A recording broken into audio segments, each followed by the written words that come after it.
Lucas 17:32. Ok? Vamos ficar de pé?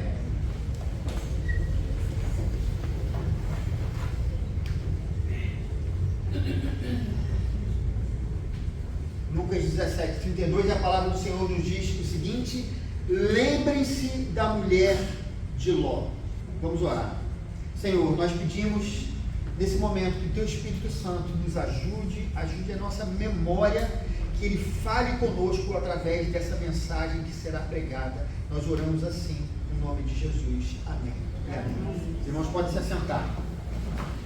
Queridos, havia uma cidade romana de aproximadamente 20 mil pessoas que no dia 24 de agosto do ano de 79 depois de Cristo, pela manhã eles foram surpreendidos por uma fumaça. Essa fumaça saía do topo de uma montanha que ficava aproximadamente 8 quilômetros de distância. Os romanos, naquela época, eles não conheciam aquele evento muito bem e não demorou para que um monte de explosão começasse a acontecer lá em cima do topo dessa montanha. E aí, várias pedras incandescentes foram lançadas para tudo quanto é lugar, inclusive e principalmente caíram pedras nessa cidade que estava a 8 quilômetros de distância. Duas colunas de fumaça se formaram, né? Era uma fumaça negra e uma fumaça branca. E vocês lembram que eu falei para vocês que era de manhã quando isso aconteceu, mas a fumaça era tão densa e tão grande, havia tanta fumaça que o céu ele se escureceu e ficou como se fosse noite. Muitos morreram atingidos por essas pedras que voaram do vulcão, outros foram sufocados pelas cinzas que desciam do céu como neve. Ela ia descendo e foi sufocando as pessoas.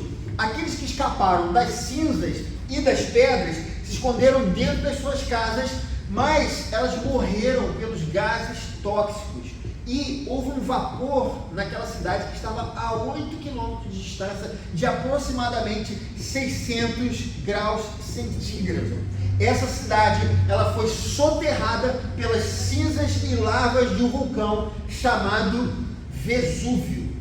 E essa cidade, cujo nome era Pompeia, ela ficou soterrada por 1.600 anos debaixo daquela crosta vulcânica, até que um dia alguém começou a escavar no local. E aí eles encontraram uma cidade inteira sob o solo. A cidade, incrivelmente, ela estava muito conservada, né, debaixo daquelas camadas de detritos vulcânicos, e vários dos prédios da cidade, eles estavam exatamente como na época.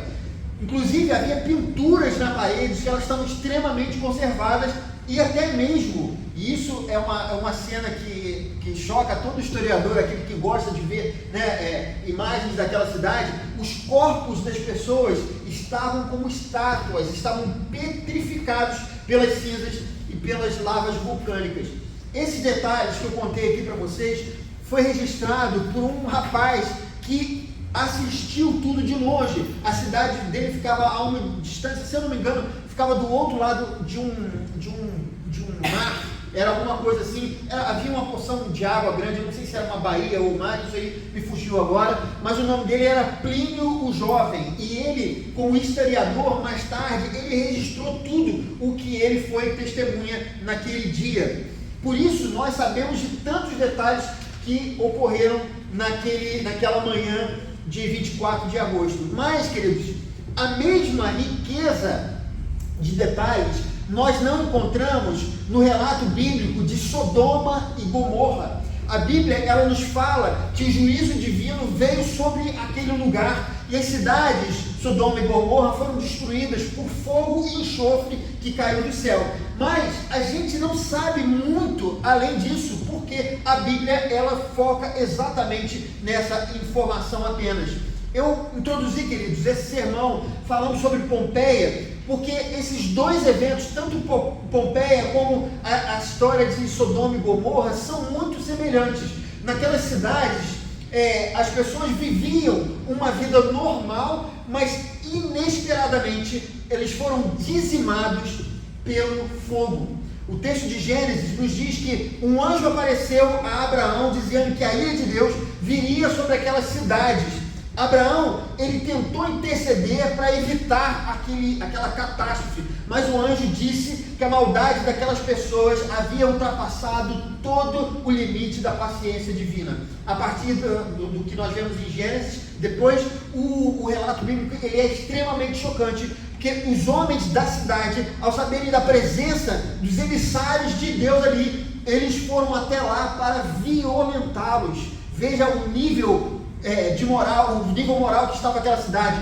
Ló e sua família foram quase que arrastados daquele lugar, porque a destruição era iminente. E assim que eles deixaram aquele lugar, o fogo desceu sobre a cidade, e a mulher de Ló desobedeceu a ordem divina que dizia: saia da cidade e não olhe para trás de forma alguma.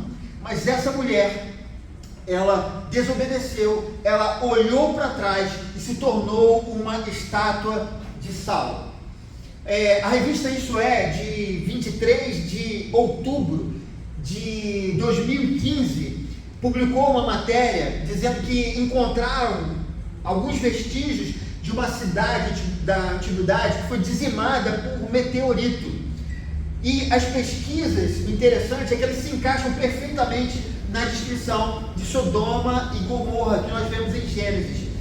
Para muitas pessoas, queridos, essa história ela não passa de um mito, mas parece que as descobertas científicas, mais uma vez, elas corroboram para o que nós vemos na nossa fé, o que nos diz a palavra de Deus. Honestamente, eu vou dizer para vocês, nós não precisamos da ciência certificando coisas que nós sabemos que são verdadeiras. Para nós, não importa se foi um meteorito ou um vulcão ou qualquer outra coisa que tenha destruído Sodoma e Gomorra. Não importa como a mulher de Ló se transformou em uma estátua de sal, se foi como Pompeia ou não, isso não importa. Para nós o que importa é a mensagem que Deus quer nos ensinar. Sodoma e Gomorra eram lugares onde a maldade humana já havia chegado a níveis alarmantes. Eles desprezavam os direitos dos seus irmãos,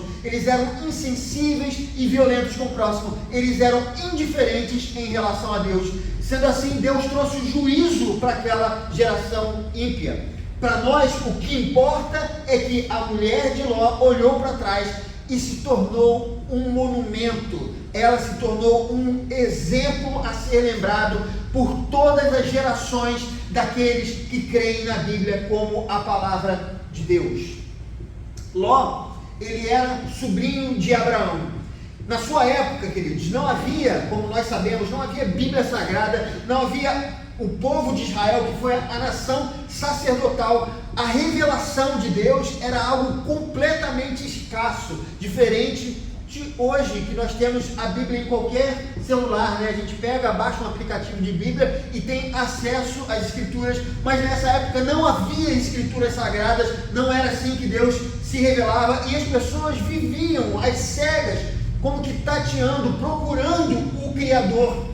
Era assim que a coisa acontecia. Deus, para falar ao homem, então ele escolhia alguém e aí ele se mostrava, ele se revelava. Foi assim que Deus fez com Abraão, e quando ele chegou a Abraão e ele falou com Abraão, ele também fez uma promessa que dele procederia uma grande nação e que a sua descendência abençoaria todas as famílias da terra.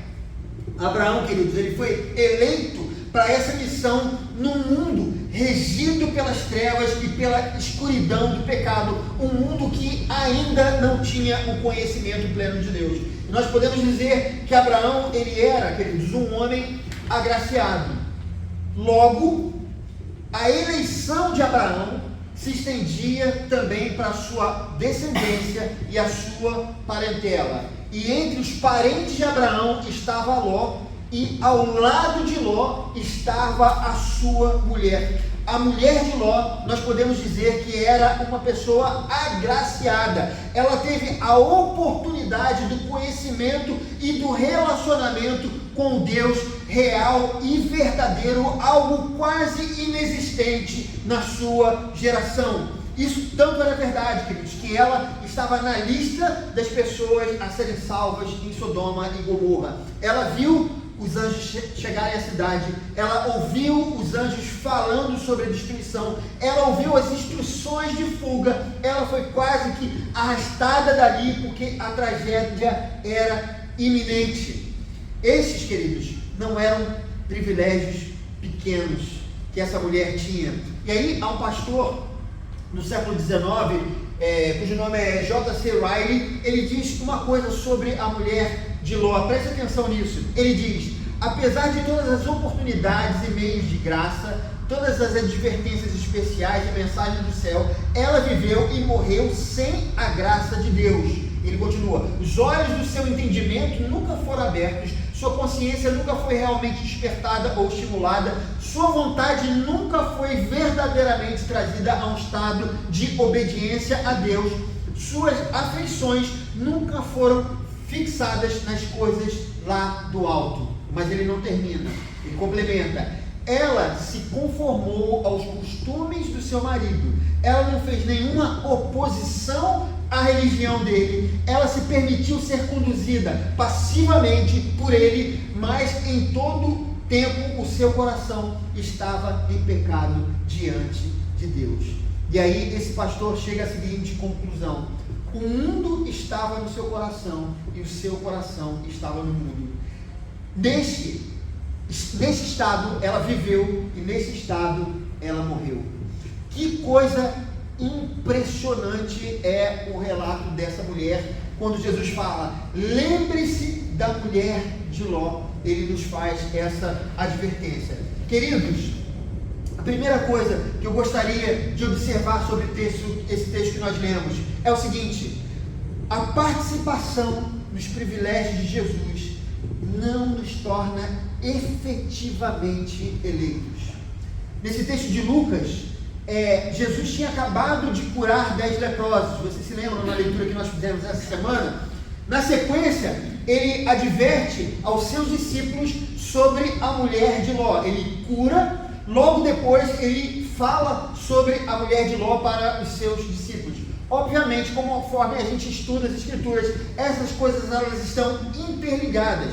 A história da cura aconteceu mais ou menos assim: Jesus parou no povoado que era entre a Galileia e Samaria. 10 leprosos, eles rogaram que Jesus tivesse misericórdia deles. Jesus ordenou que eles fossem até o sacerdote, e aí eles, no caminho até os sacerdotes, eles foram curados, e apenas um retornou para agradecer, e esse não era judeu, esse homem era samaritano. Aí Jesus diz o seguinte no versículo 18: não se achou nenhum que voltasse e desse louvor a Deus, a não ser este estrangeiro. Levante-se e vá, a sua fé o salvou. Queridos, 10 pessoas, todos receberam a cura, todos participaram dos benefícios e bênçãos do Filho de Deus que estava entre eles, mas somente um recebeu a salvação. Somente o estrangeiro teve o corpo e a alma sarados. Os demais, que eram judeus, eram herdeiros da promessa de Abraão, eles não se interessaram por essa bênção eterna, mas tão somente pela bênção transitória.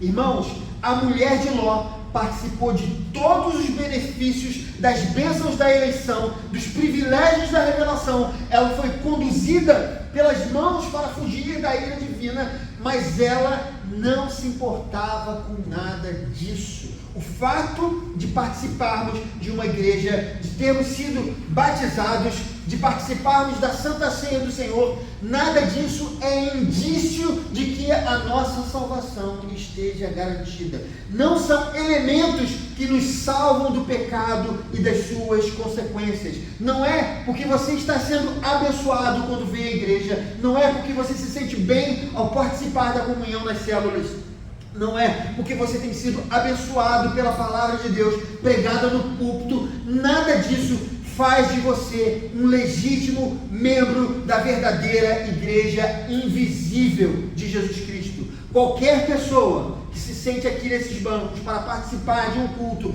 ele pode ser abençoado pela presença do Espírito Santo. Isso não é privilégio apenas dos convertidos.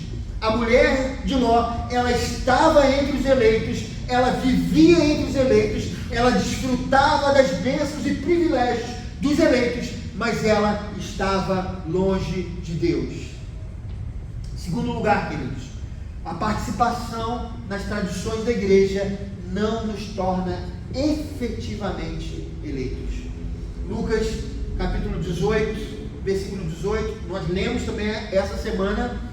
Jesus pergunta o seguinte, ou na verdade um jovem rico pergunta o seguinte a Jesus: bom mestre, o que eu devo fazer para herdar a vida eterna? E aí Jesus cita alguns trechos dos 10 mandamentos, e aí ele fala assim: isso aí eu tenho obedecido desde a juventude. Então Jesus, ele vai no ponto principal e fala o seguinte: vá, vende tudo o que tem e dê aos pobres. E o texto nos diz que naquele mesmo instante o rapaz foi tomado pela tristeza, porque ele era muito rico. O seu coração, ele não pertencia a Deus, mas sim às riquezas. E voltando, queridos, para a mulher de Ló, o pastor Riley, que eu citei aqui, ele disse: o mundo estava em seu coração e o seu coração estava no mundo. Aquela mulher teve todas as oportunidades, benefícios e facilidades, mas nada disso tinha valor para ela. Ela estava ao lado dos eleitos, mas ela preferia uma cidade tomada e corrompida pelo pecado. Queridos, fazer parte de uma comunidade evangélica, de uma igreja formal e constituída, não nos garante a aceitação por parte de Deus. Nós cremos na eleição, mas os verdadeiros eleitos demonstram a sua salvação através dos seus atos. Nossa eleição não acontece quando recebemos a nossa carteira de membro. Não somos eleitos a partir do momento em que o nosso nome passa a constar no rol de membros. Nós podemos andar como crentes, nos vestir como crentes, ouvir rádio de crente, cantar música de crente, sem que sejamos crentes. Conforme a palavra de Jesus em Mateus 12, 33, uma árvore boa dá bom fruto e uma árvore ruim dá fruto ruim, pois uma árvore é conhecida por seu fruto. Um relacionamento real e profundo com Deus não pode ser atestado por nada aparente ou por nenhum elemento que seja externo. Como os irmãos sabem, eu sou filho e neto de pastores presbiterianos, né? O meu avô, ele fez um trabalho muito relevante. Meu avô Trazimo Filgueiras, pai do meu pai, ele fez um trabalho muito relevante no interior do estado do Espírito Santo. Ele levou o evangelho, isso no início do século XX, ele levou o evangelho para lugares onde ainda o evangelho não havia sido pregado. Ele plantou muitas igrejas. Ele foi uma pessoa de fato muito relevante para o evangelho. Na igreja presbiteriana, ele viajava horas, dias, ele ficava longe de casa, nas piores condições possíveis e nos lugares mais remotos e difíceis, vocês às vezes nem podem imaginar. E ele levou o evangelho para muitas pessoas, inclusive para o meu avô materno, muito antes do meu pai e da minha mãe se conhecerem, quando eles ainda eram crianças, Ele conheceu no Espírito Santo esse elo entre as famílias, desde a época dos meus avós. E, queridos, esse meu avô, ele era como um apóstolo. Eu vejo ele assim, aquele que é enviado pelo Senhor, que dá a sua vida em prol do Evangelho. Alguém, queridos, que eu tenho certeza que eu jamais vou me equiparar. O trabalho dele foi muito mais relevante na história do Evangelho do que a minha própria história, e eu tenho um entendimento disso. E apesar de todo o esforço, tanto do meu avô quanto do meu pai, da dedicação deles, eles não deixaram nenhum tipo de herança salvífica pelos serviços prestados ao Evangelho. Eu, Silas, tenho que demonstrar na minha vida as virtudes da regeneração. As marcas de Cristo, elas devem estar em minha vida. eu preciso, dia após dia, tomar a minha cruz e seguir a Jesus Cristo. Não adianta eu chegar para Deus e mostrar uma carteirinha de filho e neto de pastor. Isso não tem qualquer validade. Em terceiro lugar, queridos, o texto nos ensina também que aceitar a teologia da sua igreja não faz de você um eleito. Aquela mulher, ela foi alertada pelo anjo. Eles não poderiam se demorar naquela cidade, eles deveriam apressadamente fugir daquele lugar e ir para um lugar combinado. Eles, em hipótese alguma, poderiam olhar para trás.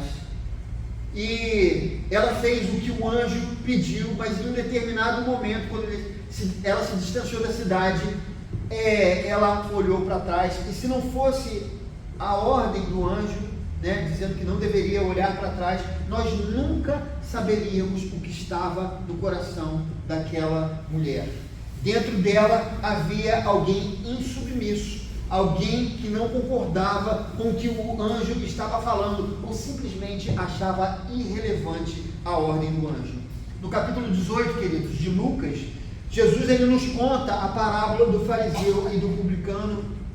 E segundo a parábola, duas pessoas elas subiram ao templo para orar. O fariseu ele orava dizendo: Senhor, eu te agradeço porque eu não sou como as outras pessoas, ladrões, corruptos, adúlteros, nem mesmo como esse publicano. Eu jejuo 2 vezes por semana, dou dízimo de tudo quanto eu tenho. Mas o texto bíblico nos diz que o publicano ele ficou à distância, ele nem ousava olhar para o céu, e ele dizia: Deus, tem misericórdia de mim, sou pecador. E Jesus nos diz que quem saiu de lá justificado não foi aquele que se achava justo, que achava bom, o fariseu, mas foi o publicano.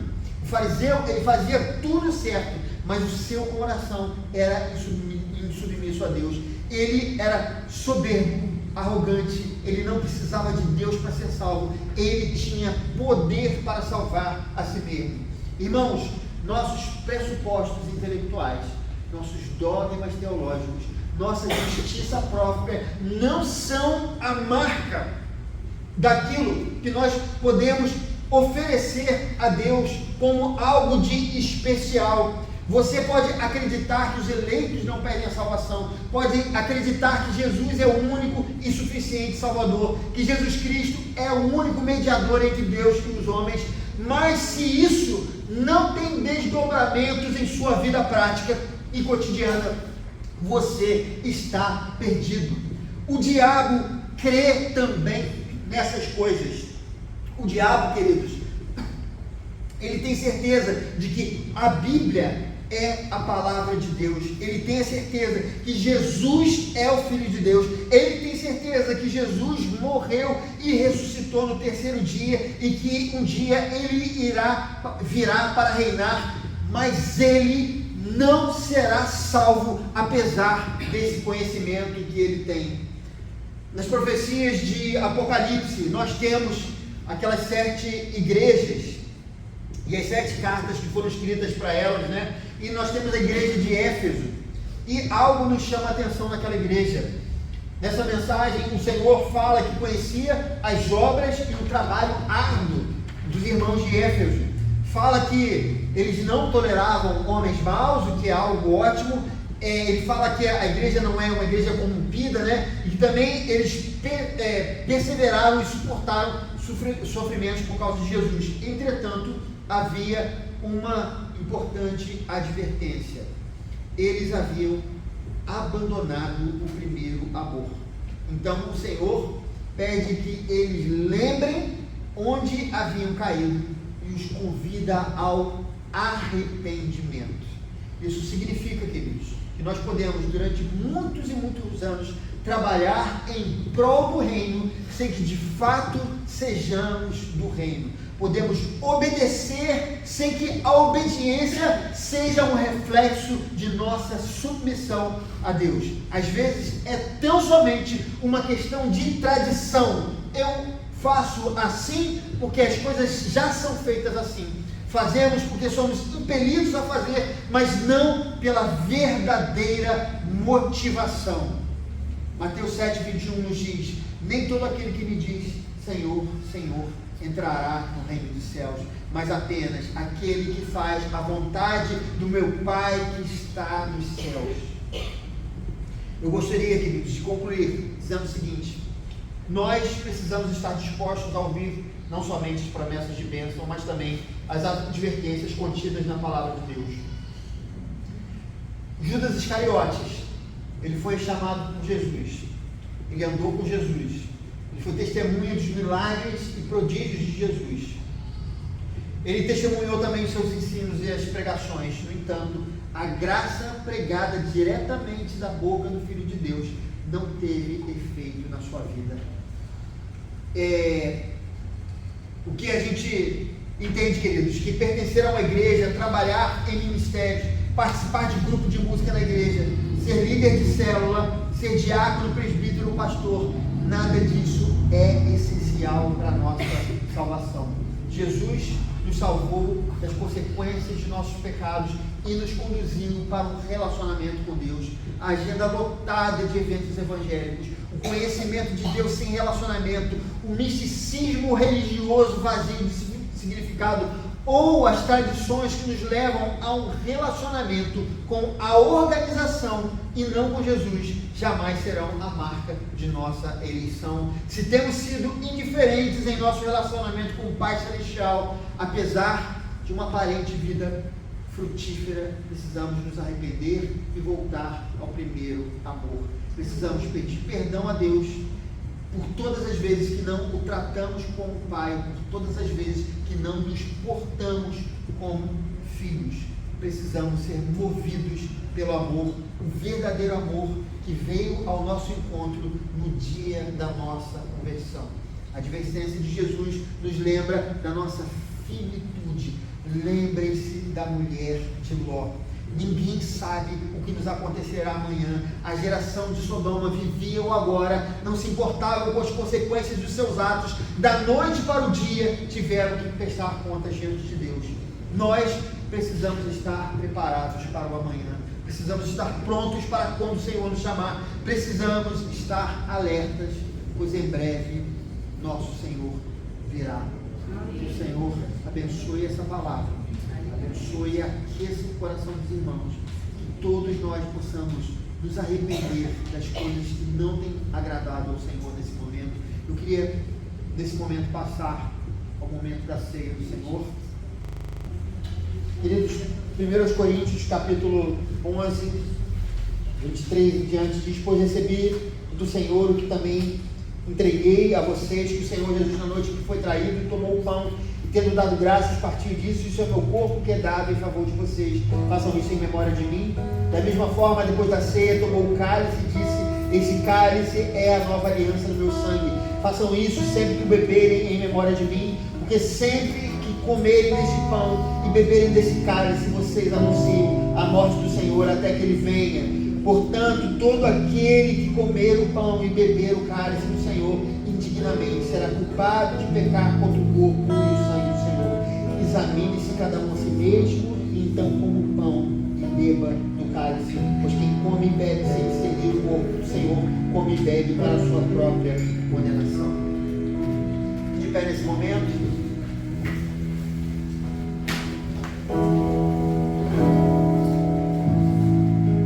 Para o Senhor.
nesse momento, lembrando-se da mulher de Ló, da finitude da vida, de que tudo nessa vida é passageiro, é como um sopro. Nós nos lembramos da cruz de Cristo, e essa é a melhor lembrança que nós podemos ter, porque nós estamos ao pé da cruz, protegido de todos os males, protegido até mesmo da morte. Nós temos a promessa de que a morte não vai ser o nosso final, mas é apenas uma etapa, porque nós vamos ressuscitar, e nós vamos ressuscitar porque Jesus Cristo, Ele morreu e ressuscitou para dizer: eu tenho poder para ressuscitar, e eu tenho ressuscitar para vocês, ressuscitar todos vocês, e é a partir daí que nossa fé está calcada na promessa de Jesus Cristo.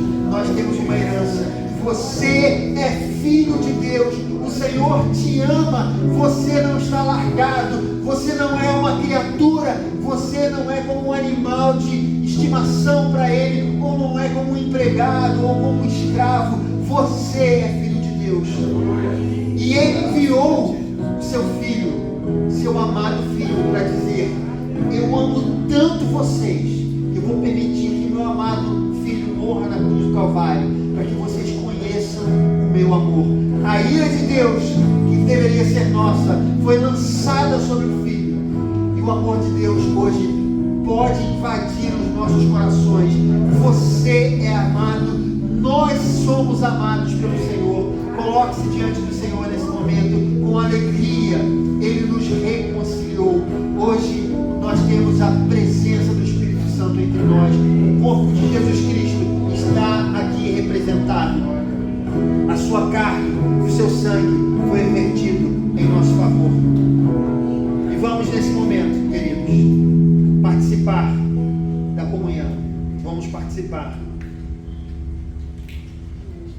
do seu corpo. O Senhor Jesus, na noite em que foi traído, tomou um pão e, dando graças, o partiu e disse: tomai e comei, isso é meu corpo oferecido por vós, fazei isso em memória de mim.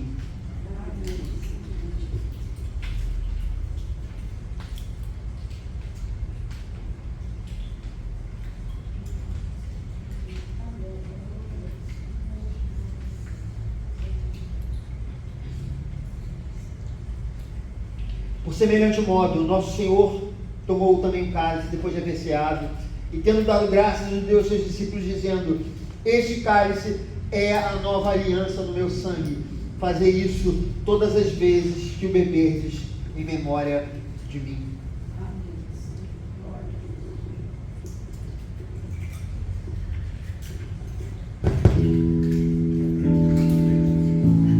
Cante mais uma vez, se refrão. Se na cruz. Sim, na cruz. Sim, na cruz.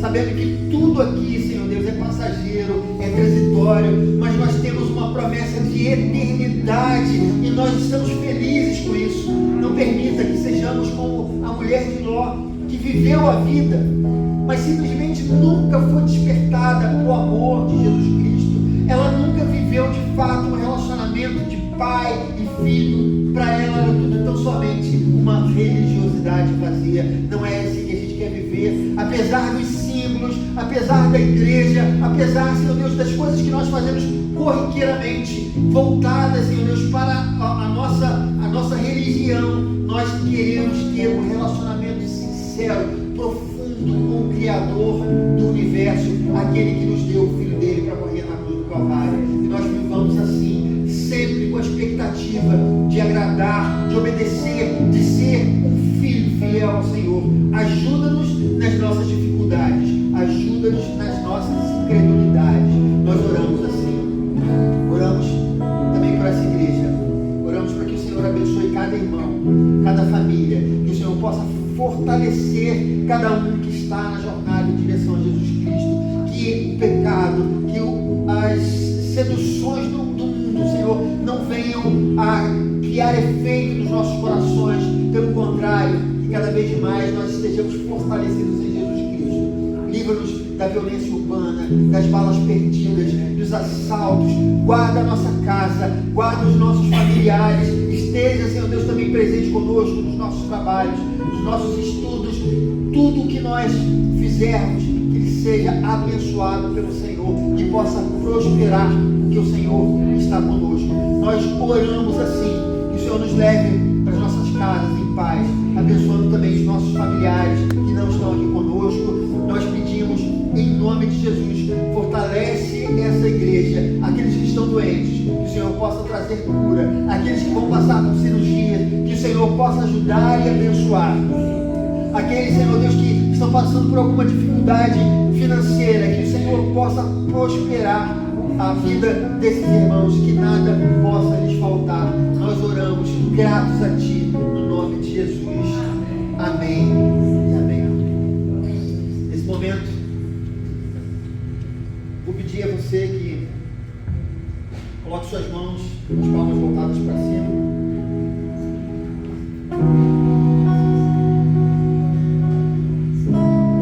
E agora, irmãos, que a graça do nosso Senhor e Salvador Jesus Cristo, o amor de Deus, o nosso Pai, o ensino, a comunhão e as consolações do Espírito Santo estejam sobre todos os que aguardam